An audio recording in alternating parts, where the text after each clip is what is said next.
Eh bien, nous y revoilà avec notre logiciel de gestion scolaire.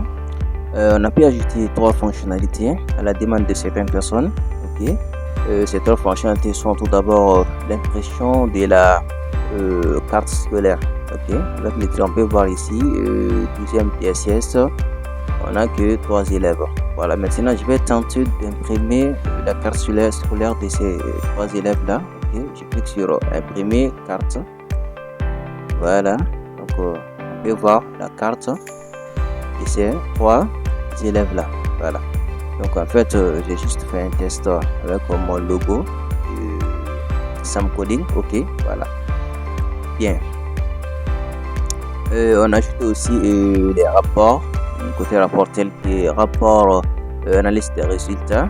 Voilà. Donc, comme vous pouvez le voir ici, on en a fait un exemple avec trimestre 1, classe TSS, donc année scolaire 2024-25, et puis on calcule ça. Ça vient. On peut le faire aussi avec trimestre si vous voulez. Donc, 6e année, toujours l'année reste le même. On calcule ça. On peut voir les différents élèves de la 6e année avec leurs notes des matières. Ok, voilà.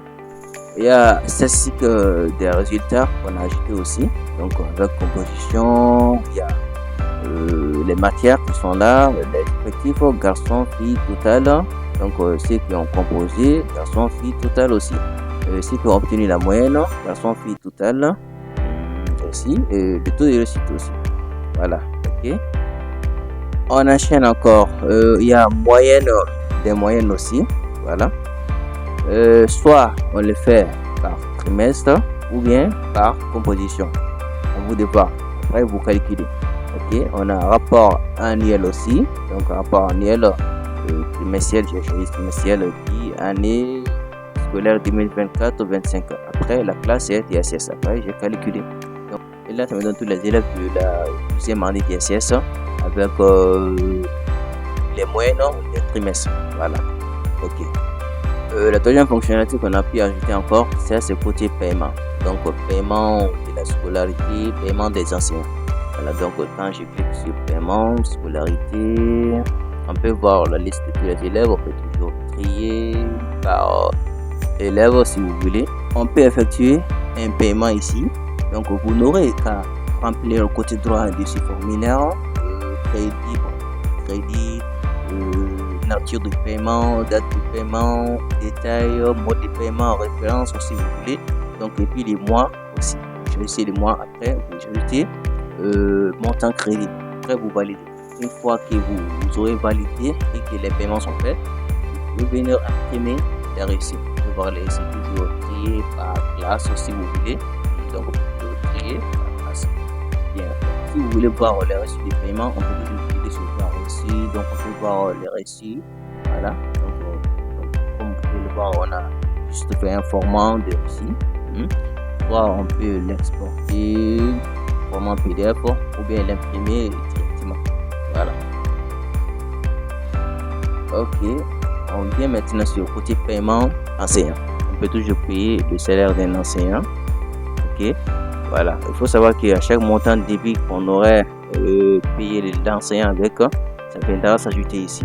Donc, il va être le total des montants payés. Voilà, pour un enseignant en fait. Donc, après les paiements, on peut toujours venir imprimer les reçus. Voilà, donc il y a toujours des ici, vous le savez déjà. Voilà, donc par exemple, si je prends le Salif Doumbia, donc je peux voir son reçu de paiement ici. Voilà, vous pouvez toujours l'imprimer si vous voulez. Voilà. Ok. Je pense que après ça reste tout simplement côté rapport des paiements. Voilà. Donc rapport des paiements, on a tout d'abord le récapitulatif des paiements, cycle. Voilà, on peut toujours calculer ça. Donc par exemple les cycles lycée, 11e sciences et donc paiement total des élèves de 11e sciences en fait. Donc c'est 105. 12e aussi c'est 105. Donc le total aussi est là. Par exemple pour premier cycle 6e, donc on a payé tout simplement 80 000. Donc j'ai pas fait trop de paiement, donc c'est pour ça qu'on a que 80 000 ici. fait.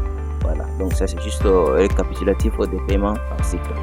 Et on a aussi récapitulatif des paiements enseignants. Je calcule ça donc par année 2024-25, on a le cycle PR0D qui est salaire première. Donc son paiement, on a ses rapports ici. Décembre, on a payé 25, novembre 30, donc octobre c'est 30 aussi. Donc pour Yunus aussi c'est le même cas aussi, décembre 25, janvier 25, novembre 25, octobre, ainsi de suite. Voilà. Okay. En gros, ça résume les 3 fonctionnalités qu'on a pu ajouter.